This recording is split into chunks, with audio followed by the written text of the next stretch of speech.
suis Anne Herbosch. Je suis coach en Ikigai et thérapeute. Et donc aujourd'hui, je suis là pour vous parler de vous, en fait. Parce que je crois que c'est un peu le sujet du salon. C'est plutôt vous. Vous et vos rêves, vous et vos envies, vous et vos aspirations personnelles, vous et vos projets, vous à l'intérieur là, qu'est-ce qui se passe en fait? Et c'est ce que j'aime avec cet outil de l'ikigai, c'est qu'on va être sur un équilibre en fait entre le projet professionnel et puis la vie personnelle, le projet personnel. C'est vraiment cette histoire d'équilibre qu'on va essayer de trouver. Et c'est ça qui m'a plu. Alors je ne sais pas si vous connaissez déjà l'ikigai, peut-être. Oui, j'ai des têtes oui, non, voilà. Bon, je vais vous raconter un petit peu l'histoire. Alors avant ça, je voulais simplement refaire un petit constat qui est assez banal, mais que j'ai trouvé important de rappeler. On est dans un environnement où les cartes ont été un peu rebattues. Tout a changé, vous l'avez remarqué. Si vous êtes là, vous, c'est qu'il y a eu des changements ou vous avez envie qu'il y ait des changements. En tout cas, on va dire dans votre tête, dans votre façon de percevoir votre carrière et vos projets et votre vie, il y a en tout cas des choses qui changent, qui ont changé et qui vont continuer de changer. Il y a eu cette histoire de grande démission dont on a beaucoup parlé, ce grand mouvement des gens qui quittent leur emploi. Sans avoir forcément d'idée de ce qui va se passer derrière, mais qui sont à une saturation. On est dans un contexte de burn-out, d'envie, aussi je crois de sens et d'utilité. C'est vraiment quelque chose qui est apparu. Je pense qu'il y a eu des vraies prises de conscience de pas mal de choses avec le confinement. Et c'est ce qui fait qu'aujourd'hui, les mentalités, elles évoluent et que le monde du travail, il va devoir, je crois et j'espère, et je pense que c'est en train déjà de bouger, mais il va falloir que ça bouge en fait. Comme vous êtes déjà prête et vous êtes déjà en mouvement, et c'est pareil, ce monde du travail, il est en pleine restructuration, on va le dire. Donc voilà, il y a de plus en plus de personnes qui se lancent, qui se sont déjà lancées, mais moi ma question c'est de savoir qui on est vraiment. Ok, se lancer dans un projet, mais comment je peux me lancer si je ne sais pas qui je suis? Donc c'est je voudrais que vous preniez là un petit temps, chacune individuellement, de vous poser cette question intérieurement de ok, c'est quoi mon rêve à moi? C'est quoi cette femme que je suis ou que j'ai envie d'être? C'est quoi cette motivation, ce petit truc que j'ai à l'intérieur qui fait que je suis là assise aujourd'hui, que j'ai parcouru le salon, que je vais à des rencontres, que j'ai peut-être déjà commencé un travail de reconversion. Je ne sais pas quelles sont vos histoires personnelles, mais voilà, prendre un petit temps de quelle femme j'ai envie, quelle femme je suis aujourd'hui, quelle femme j'ai envie d'être demain, quelle femme j'ai envie d'être dans 6 mois, 1 an. Je ne pense pas que ça vaille la peine de se projeter à X années, parce que je crois qu'on a vu là depuis 2 ans que des projections à trop long terme, finalement, c'est un petit peu aléatoire parce qu'on sait pas ce qui va se passer. Tout peut se passer, on l'a vu, donc autant rester. Moi j'ai envie de travailler sur qui je suis aujourd'hui, qui je veux être demain, et peut-être qui je serai dans éventuellement 1 an ou 2, mais vraiment pas plus. Donc voilà, prenez un petit peu ce temps de ok, là je suis là assise, et est-ce qu'il y a déjà quelque chose qui me vient par exemple? Est-ce que quand je pose cette question, il y a quelque chose qui vient ou il n'y a rien qui vient? Ça aussi, c'est à noter. Finalement, ça peut être, je ne sais pas qui je suis, et puis je fais avec ça, j'accepte ça parce que c'est comme ça maintenant, mais ça peut être complètement différent demain aussi. Donc l'ikigai, c'est un outil en fait, c'est une philosophie de vie japonaise à l'origine.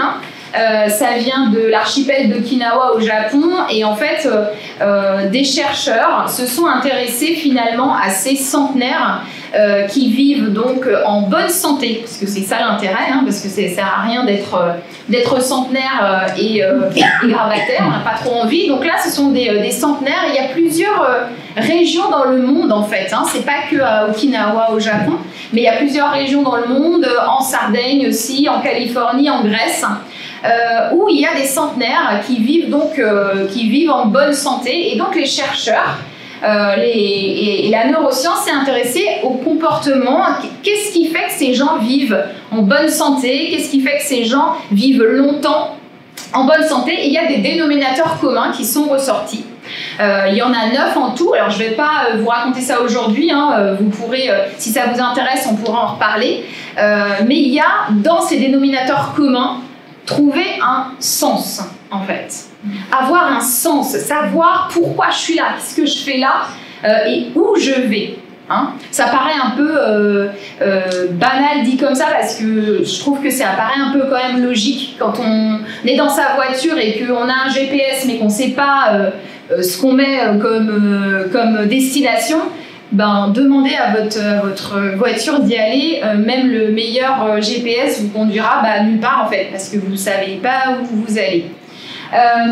Et donc du coup, c'est l'ikigai, donc ça se traduit par iki, donc qui veut dire ce qui est en vie, vivant, c'est vraiment la matière, ce qui me maintient en vie, et gai, ce qui a de la valeur. Donc ça a été traduit en français, en fait, ma raison d'être, ce qui me fait vibrer, ce que j'ai. Alors moi j'aime bien ce que j'ai là en fait, qui je suis là. Et évidemment, en creusant et en cherchant qui je suis là, ça va remonter à qui je suis là et qui je suis là. Et en fait, cet alignement-là fait que on est dans son ikigai, on est dans une forme d'équilibre. L'ikigai, donc c'est ce que je vous disais, hein, c'est un outil d'introspection, donc on va être sur du développement personnel, et puis c'est aussi un outil pragmatique, hein, avec des questionnements où on va plus se confronter. Une fois qu'on a été dans la partie plutôt idéaliste et du rêve, on va se confronter à notre projet, à la réalité, avec, on va vérifier nos hypothèses par rapport au marché du travail, on a une partie enquête métier, etc., recherche, donc il peut ressembler à un bilan de compétences si vous avez déjà fait un bilan de compétences. On va s'appuyer vraiment sur différentes thématiques et vos aspirations, vos forces, vos valeurs. L'ikigai, il s'appuie sur la psychologie positive. Donc pour celles qui connaissent, on va travailler sur vos forces, avec aussi des tests de personnalité, mais vos forces de caractère, vos talents, vos compétences, tout ce que vous avez développé dans votre vie, dans votre carrière jusqu'ici. Et on va s'appuyer là-dessus pour déjà faire émerger peut-être d'autres choses dont vous n'avez pas encore conscience. Peut-être que vous avez travaillé plusieurs années dans le même domaine, donc vos compétences vont se résumer à, vous allez me dire, du travail administratif, du travail budgétaire, du travail commercial. Mais en fait, il y a évidemment, vous le savez, beaucoup, beaucoup plus que ça.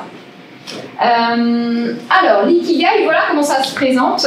Je vais vous expliquer un petit peu comment on travaille avec cet outil-là. Donc, on va être sur 4 grandes interrogations, entre guillemets. Hein. On va commencer sur tout ce qui va être ce que vous aimez, vos envies, vos passions. Alors, je mets un petit bémol avec le mot passion, parce que des fois, ça fait peur, les gens me disent « moi, j'ai pas de passion ». On s'en fiche, c'est pas vos passions, c'est qu'est-ce que vous aimez faire dans la vie. Et avec l'ikigai, on va vraiment commencer en entonnoir sur du questionnement aussi très très généraliste de ce que je vous disais, du rêve, qu'est-ce que vous aimiez aussi quand vous étiez petite. Voilà, et on va être sur aussi des prises de conscience.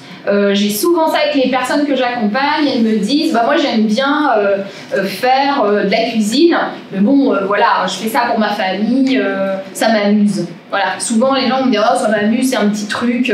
Ok, alors moi je vais aller creuser là déjà, parce que souvent les petits trucs qui vous amusent, que vous faites pour les copains, la famille et tout ça, il se loge souvent des choses ici. ce qu'on va appeler des talents. Alors forcément, pareil, talent, là j'ai souvent des gens qui me disent moi j'ai pas de talent. Eh bien si, en fait, tout le monde a un talent. Un talent, c'est pas obligé d'être sur scène, connu, vous voyez ce que je veux dire, reconnu dans le monde entier, mais on a tous quelque chose. Il y a forcément quelque chose que vous faites et que, en fait, ce qui est intéressant, c'est que vous le faites tellement naturellement, tellement sans vous en rendre compte, tellement facilement, que vous dites même pas que c'est un talent.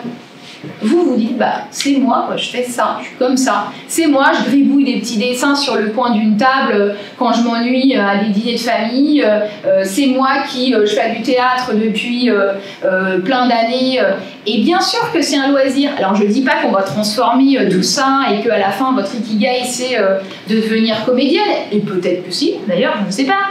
Mais ce que je veux vous dire, c'est qu'on va aller vraiment chercher toutes ces pépites-là, celles dont vous n'avez même plus conscience parce que c'est devenu en fait quelque chose de naturel que vous faites hyper facilement. Donc vous avez compris, cette partie-là, elle est vraiment assez généraliste. Et puis on va ensuite travailler sur plutôt ce pourquoi je suis douée. Donc là, on est dans des talents, des compétences. On va s'appuyer sur des tests de personnalité. Pour renforcer tout ça, pour aller creuser un petit peu plus. On va aussi faire ce qu'on appelle du 360 en bilan de compétences. On va aller interroger des collègues, des proches, etc. Pourquoi? Parce que souvent, on a une image de nous assez, alors j'ai envie de dire négative, pas forcément négative, en tout cas assez restreinte, assez, voilà, moi je sais faire ci et ça, et puis basta. Souvent, d'avoir le regard d'autres personnes, c'est hyper révélateur. C'est hyper révélateur parce que vous ne vous connaissez pas sous cet angle-là, en fait. Vous ne réalisez pas, c'est de la connaissance de soi, de la prise de conscience, hein, mais vous ne réalisez pas à quel point vous avez des compétences, des qualités de négociatrice, de personne qui amène l'harmonie dans l'équipe, par exemple. Des fois, j'ai ça, j'ai des gens qui ont ces retours-là qui me disent mais non, je fais pas ça. Ah bon, pourtant s'ils le disent, alors qu'est-ce qui se serait passé? Et là on va aller dans, oui, c'est vrai que moi j'aime bien quand il y a des conflits, je vais souvent proposer qu'on en discute. Ok, voilà. Bon ça c'est une nouvelle compétence et tout ça, ça va venir alimenter à chaque fois, évidemment, les cercles. On va travailler sur vos valeurs, ce dont le monde a besoin, donc c'est-à-dire votre sentiment d'utilité. Avec des questions, par exemple, si vous étiez milliardaire, admettons, vous vous imaginez milliardaire, à quelle serait la première cause pour laquelle vous donneriez de l'argent? Voilà, des questions de ce genre-là, vous voyez? Ou alors, question du genre, qu'est-ce qui vous révolte dans la vie aujourd'hui? Qu'est-ce qui vraiment vous prend vraiment aux tripes, où vous seriez même prêt à vous battre? Il y a des causes qui, par exemple, serait la maltraitance animale. C'est un truc quand je vois ça, j'ai vraiment quelque chose en moi de l'ordre de la rage, quoi, d'un truc presque violent. Et donc, ça va être ça. On va aller titiller ce genre de questionnement-là qui, à la fin, finalement, ces deux questions, c'est les mêmes questions quand vous y pensez. C'est juste qu'il y en a une, la première, on est sur le cœur, et l'autre, on est sur vos tripes. Mais en vrai, on questionne vos mêmes valeurs avec ça. Et c'est ça qu'on va aller chercher avec l'ikigai, d'accord? Et c'est ça qui est important dans, de toute façon, la réalisation d'un projet professionnel et personnel. Et puis, la dernière partie, c'est la partie que j'appelle plus pragmatique, évidemment. On va aller plutôt confronter, donc on a un panel énorme d'informations, avec tout ce qu'on a brassé là, et on va aller confronter toutes ces informations, tout ce champ des possibles qu'on a ouvert à, j'ai envie de dire, la réalité, le marché du travail. On va faire des recherches, peut-être des enquêtes métiers, on peut aller interroger des personnes, on va ouvrir le réseau, etc. Puis on va aller, comme ça, confronter vos nouvelles hypothèses, ces nouvelles idées. Tout ça va nous permettre, finalement, de, petit à petit, resserrer l'entonnoir dont je vous parlais. Et puis vous voyez ici qu'il y a des intersections. Alors, ce qui est intéressant, c'est que effectivement, je vous demande pas de rester sur les mots qui parfois peuvent faire un petit peu peur. Vocation, j'ai des gens qui vont me dire, oh là, je vois pas du tout ce qui va se passer ici, dans la passion non plus. Mais en fait, vous aurez déjà travaillé tout l'ensemble là, donc ça sera déjà bien rempli. Et on va aller ici créer du lien. Et entre finalement ce que vous aurez récolté dans tous vos intérêts, dans ce que vous aimez et vos talents, vos compétences. Ici, on va venir faire une forme de synthèse. Ça s'appelle passion, mais on peut l'appeler, voilà, synthèse. Et on va le faire pour chaque, vous voyez, on va le faire pour chaque intersection et on commence petit à petit, vous voyez, ça commence à se former, on resserre, jusqu'à notre pépite d'ikigai. Parfois aussi, ce qui peut se produire, c'est que si par exemple vous êtes dans un métier là aujourd'hui où vous avez de la satisfaction, vous voyez, vous êtes ici, vous avez de la satisfaction personnelle, mais vous trouvez que votre travail, il n'y a pas vraiment d'impact, il n'y a pas vraiment de... Voilà, vous ne trouvez pas d'utilité. Bah pourquoi? Parce que vous voyez bien que vous n'êtes pas encore arrivé jusqu'à la pépite, jusqu'à l'ikigai, et qu'il vous manque cette partie-là. Il vous manque ce dont le monde a besoin. Il me manque ma valeur. Il me manque cette connexion avec ma valeur. Si vous êtes plutôt ici, donc vous êtes dans une routine confortable, voilà, mais j'ai un sentiment de vide, de lassitude, donc c'est ok, mais enfin, vous voyez, il vous manque ici ce que j'aime, ce qui me motive, ce qui me donne de l'énergie, ce qui me donne envie de me lever le matin, ce qui me fait vibrer. Donc, voilà, j'y suis pas encore. Donc, les trois autres cercles sont là, mais il me manque un petit truc. Si vous êtes ici, il y a de l'enthousiasme, mais incertitude sur l'avenir. Pourquoi? Parce que vous êtes pareil, vous tournez autour, on va dire, mais vous n'êtes pas dans vos talents, vos compétences, ce pourquoi vous êtes doué. Donc, vous ne pouvez pas vous appuyer là-dessus pour être sûr de l'avenir, de pouvoir vous projeter dans, pareil, des demandes d'évolution, par exemple en interne, etc. Et puis, si vous êtes là-haut, vous avez du plaisir, de la satisfaction, mais sans salaire, ou en gros, c'est une rémunération qui n'est pas à la hauteur de ce que vous souhaiteriez. Bah oui, parce qu'effectivement, il vous manque cette partie de transformer mon idée, ce que je fais en un business rémunérateur. Donc, vous voyez que ça peut paraître un peu simpliste comme schéma, on peut voir des choses un peu simplistes parfois, mais en fait, quand on creuse, il y a beaucoup de choses à aller vraiment creuser et faire ressortir en prise de conscience, en se rendre compte en fait que vous êtes beaucoup plus que ce que vous pensez, vous avez beaucoup plus de talents, de compétences, de ressources que ce que vous pouvez imaginer sur vous-même. Voilà, est-ce que c'est à peu près clair comment tout ça fonctionne?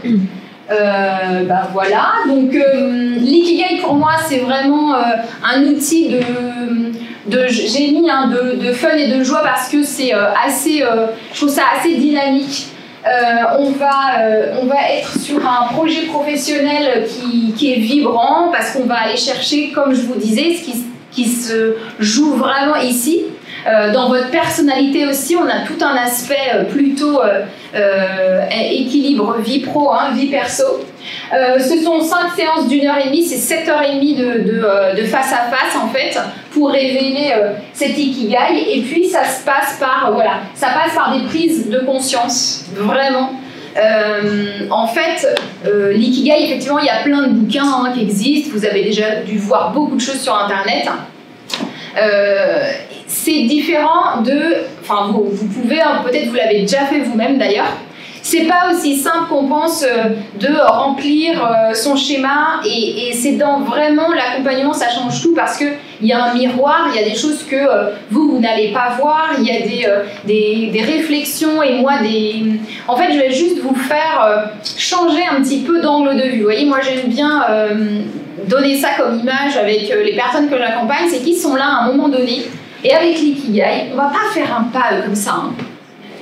On n'a pas besoin. On va faire un petit pas de côté à un moment donné. Mais le petit pas de côté, il fait que, il y a des choses qui s'ouvrent. Et là, vous voyez les choses différemment et vous allez vous dire, ah ouais, mais je l'avais pas vu comme ça. Ah d'accord, cette compétence-là, cette chose que je faisais là pour m'amuser les week-ends, parce que quand je m'ennuie, je fais tout le temps ça, finalement, ça pourrait être, je pourrais en faire quelque chose. Pas forcément en plus une reconversion.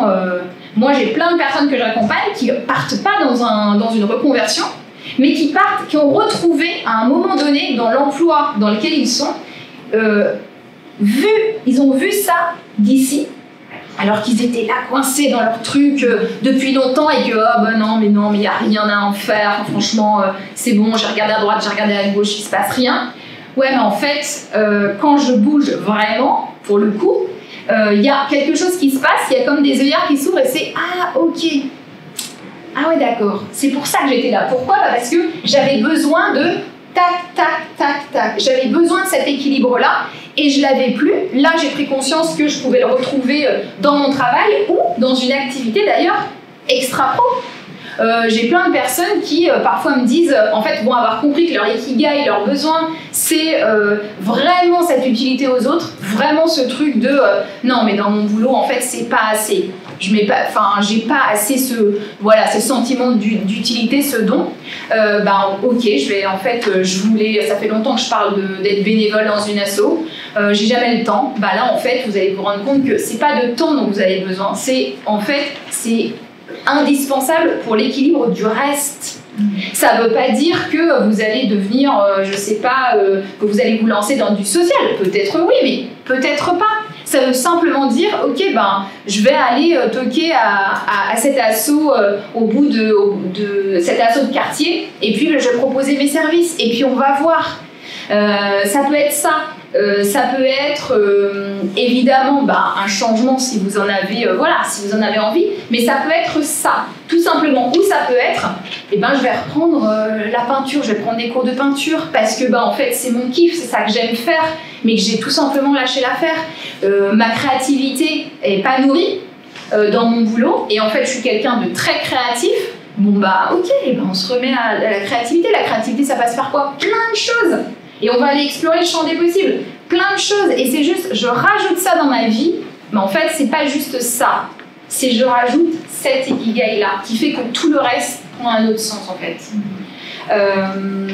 Voilà, c'était à peu près ça que je voulais vous dire. Et si vous avez des questions, je pense qu'on est bien dans le timing, on est parfait. Donc si vous avez des questions, alors ce que je peux vous proposer, c'est que moi cet après-midi j'ai des disponibilités de rendez-vous individuels à partir de 14h, donc je serai dans la salle juste à côté. Ce sont des rendez-vous d'une demi-heure et en fait ça permet de parler de son projet, des fois d'éclaircir aussi des choses, parce que parfois il faut pas grand-chose pour qu'il y ait une petite étincelle qui se produise. Donc n'hésitez pas à revenir, prendre rendez-vous et qu'on en parle. Moi je serais ravie de vous partager mon expérience, ce que je connais de l'ikigai, de la reconversion professionnelle, parce que j'en connais un peu un rayon, j'en ai fait 3, donc je sais ce que c'est. Et puis si vous avez là des questions. Oui. En termes de financement, j'imagine que ça fonctionne avec le CPF. Et non, ça ne fonctionne pas avec le CPF. Et du coup, c'est pas comme un bien de compétence. Donc c'est un financement perso. Le tarif à peu près. Alors le tarif, c'est 525 €. D'accord. Donc on est sur 7h30 à peu près de coaching. Ça se passe sur 2 mois et demi environ, parce qu'il y a des temps en fait entre chaque rendez-vous, parce que vous avez dû travailler à la maison. Il y a des devoirs à la maison, donc il faut laisser le temps, et puis j'aime bien laisser du temps aussi pour vraiment que les choses infusent, c'est du travail d'introspection, donc et puis après ça peut se payer en plusieurs fois, et puis on peut aussi discuter des tarifs. Moi je suis aussi ouverte en fonction de vos situations, il n'y a pas de souci, on peut en parler. D'accord. Et en termes de durée de mois et demi, est-ce que ça peut s'étaler sur plus longtemps ou c'est pas intéressant? Non, ça peut. Ça dépend en fait en fonction de vous, de comment vous avez besoin. C'est 5 séances. Donc en général, moi je dis 2 mois et demi, 3 mois. Mais effectivement, s'il y a un moment où vous avez besoin parce que ça a été quelque chose qui a été un peu remuant, on prend un peu plus de temps. Moi j'adapte. Après, moi j'ai d'autres outils. Je suis formée à la PNL aussi. Donc voilà, en fonction aussi de la personne, je vais faire des choses, parfois je vais faire même des choses dans la relaxation s'il y a besoin de relaxation. Des fois, on arrive à un rendez-vous et on est avec tous nos problèmes de la journée, tout notre ras-le-bol, tout. Ça sert à rien en fait. Si je sens que la personne elle est pas réceptive, je vais pas dire bon bah alors, hop, vous avez répondu aux questions, bam bam, on y... Non, je vais dire ok, là il se passe un truc, on va... C'est aussi un temps pour vous, hein. Que ce soit un bilan de compétences ou n'importe quel travail vous ferez en coaching, en développement perso, en accompagnement, c'est vous, la personne, la priorité, c'est vous. Et c'est vraiment hyper important de sentir que vous êtes aussi la priorité pour la personne qui vous accompagne, voire que vous avez choisi là-dedans. C'est vous qui comptez, c'est vous qui avez quelque chose à donner, et puis c'est donnant-donnant. Voilà, c'est vraiment, il faut que vous sentiez qu'il y ait du donnant-donnant avec la personne qui est en face de vous, c'est hyper important. Donc je peux prendre un temps de relaxation de 10 minutes, j'en sais rien, ou de un peu se défouler et de crier parce qu'on a besoin de crier, parce qu'on a une journée, on a tous des journées, excusez-moi, voilà, ça va pas, donc on a juste besoin de un peu lâcher les rênes, quoi, avant de s'installer, être prêt. Parce qu'il faut être disponible pour ce genre de travail. Il faut être disponible, il faut que vous soyez là. Moi aussi, il faut que je sois là. Mais moi, ça, c'est mon métier. Mais vous, voilà, c'est important que vous soyez là. Et moi, je vais attacher de l'importance à, ok, si je sens qu'en face, il y a quelque chose, on va aller d'abord voir ça. Parce que ça va changer complètement, finalement, le rendez-vous qu'on aurait pu faire si on n'avait pas creusé ce petit truc qui peut vous gêner. Donc voilà. Est-ce que c'est bon, tout le monde veut aller déjeuner? Merci.